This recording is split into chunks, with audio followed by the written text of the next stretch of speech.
हे पाकिट तुझ्याकडे कसं आलं? खरं खरं सांगा मला. काय ग, तुला फक्त कपडे घेता येत नव्हते का? हं? ही फुकटची उचकापाचकी कोणी करायला सांगितली? तिला का बोलतेस तू? आता फक्त बोलतेय. हा, पुन्हा जर असा शहाणपणा केलास ना तर बघ, शी मारेन ना तुला. हा ताई, मी आणि त्या दिवशी माझ्या वडिलांची हात धरायची हिंमत कशी झाली का तुझी? आणि आता माझ्या वस्तूंना हात लावतेस. अहो ताई, मी फक्त हे एक शब्द पण बोलू नकोस. हा, तिच्यावर चिडून तू विषय नको बदलू. हे तुझ्याकडे कसं आलं ना तेवढं मला सांग.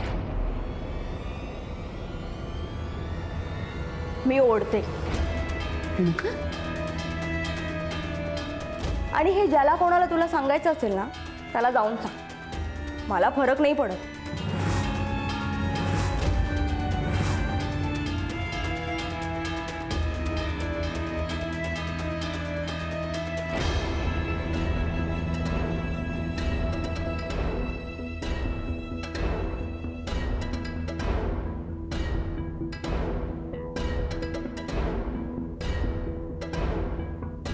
दादा, बरं जरा तुम्ही स्वतः पाहिलं.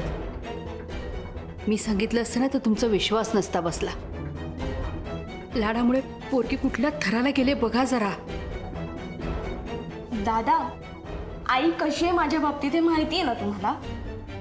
हे पाकिट पाहिलं आणि हे माझंच आहे असं ठरवून आदळआपट सुरू. हो, अगं मग ते कुणाचं आहे हेही सांगत नाहीयेस तू रेणुका. अगं मलाच नाही माहित तर मग मी काय सांगू. दादा, कॅम्पिंगला ना कोणाची तरी बॅग असं समजून टाकलं असेल कोणीतरी, किंवा कोणीतरी खोडसळपणाही केला असेल. मी नाही ओढत सिगारेट. तुमचा विश्वास आहे ना तुमच्या मुलीवर? स्वतःपेक्षा जास्त. अहो, माझी मुलगी माझ्याशी कधीही खोटं बोलणार नाही. तिच्यावरती आरोप करण्यापूर्वी 10 वेळा विचार करत जा. थँक्यू दादा. मी लगेच आले हे बाहेर फेकून.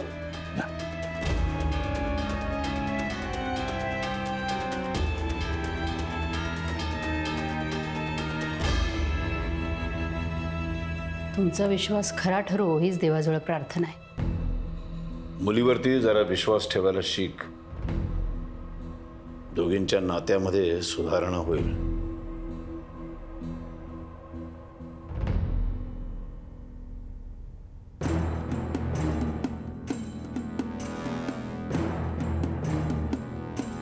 इकडे तुलाच बोलवतो, इकडे ये.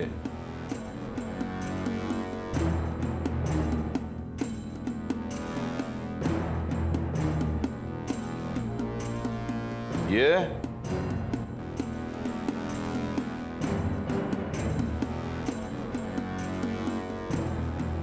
तुझ्यामुळं रेणुकावरती सिगरेट पिण्याचा आरोप झाला.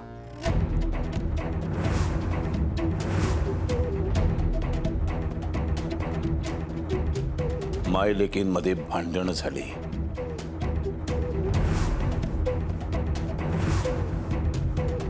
तुझ्यावर झालेल्या चोरीच्या आरोपाचा काही मिनिटातच बदला घेतला असतो.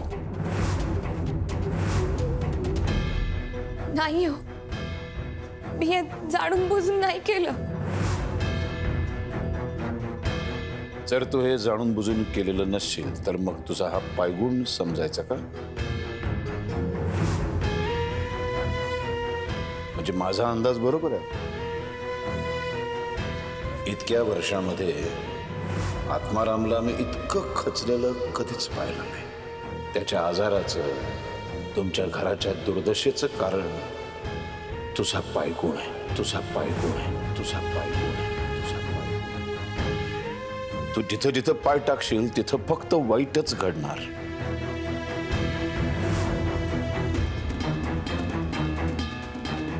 म्हणून सांगतोय, सगळ्यांपासून लांब जा. अगदी तुझ्या कुटुंबापासून सुद्धा.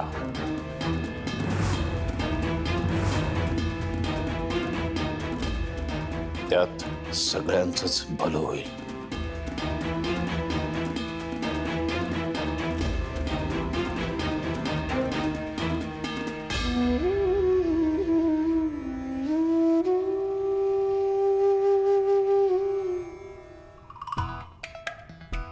बास बास बास.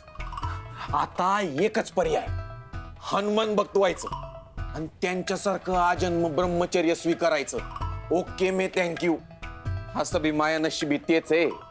जय श्रीराम. पप्या शांत, होप्स नको सोडूस तू. होप सोडले नाही, सुटले. सुटले, उठले आणि पळाले.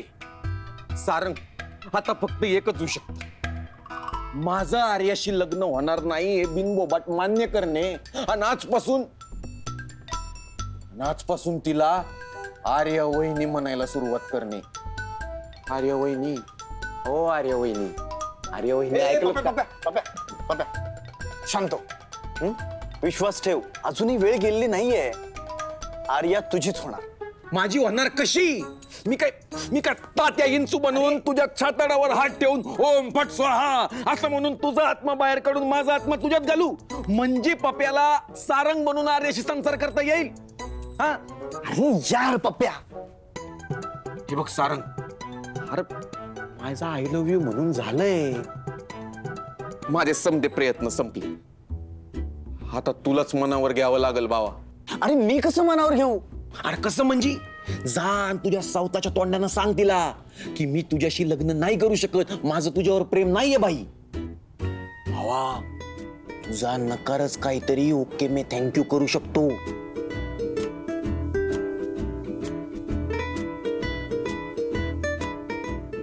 ठीक आहे, मी बोलतोच आणि आजच बोलतो.